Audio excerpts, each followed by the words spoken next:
South ఆఫ్రికాతో ఆఖరి టీ20లో భారత్ దుమ్ము రేపింది. శుక్రవారం అహ్మదాబాద్ వేదికగా జరిగిన మ్యాచ్లో సమిష్టిగా రాణించిన భారత్ 30 పరుగుల తేడాతో సౌత్ ఆఫ్రికాను ఓడించింది. ఈ గెలుపుతో 5 మ్యాచ్ల సిరీస్ను 3-1 తేడాతో కైవసం చేసుకుంది.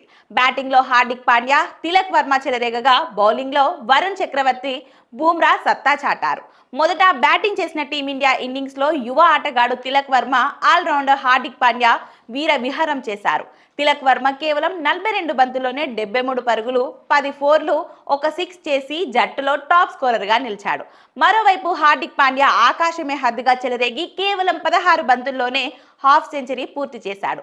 భారత్ తరపున ఇది రెండో వేగవంతమైన టీ20 హాఫ్ సెంచరీ. వీరిద్దరూ 4 వికెట్లు, ఏకంగా 105 పరుగులు జోడించడంతో భారత్ 231 పరుగులు పర్వతాన్ని నిలబెట్టింది. ఓపెనర్లు అభిషేక్ శర్మ 37, సంజు శాంసన్ 34 కూడా రాణించారు.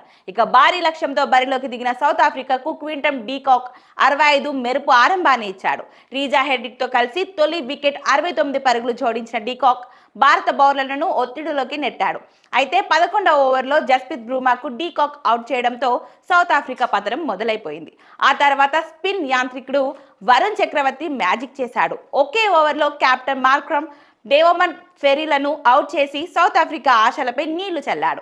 ఆఖరిలో డేవిడ్ జార్లిండే 16 ప్రతిఘటించగా ప్రయోజనం లేకపోయింది. బౌలర్లు వరుణ్ చక్రవర్తి ఈ మ్యాచ్లో ఏకంగా 4 వికెట్లు పడగొట్టాడు. బూమ్రా తనదైన శైలిలో మార్కోను అవుట్ చేయగా హర్షదీప్ సింగ్ కూడా ఒక కీలక వికెట్ తీశాడు.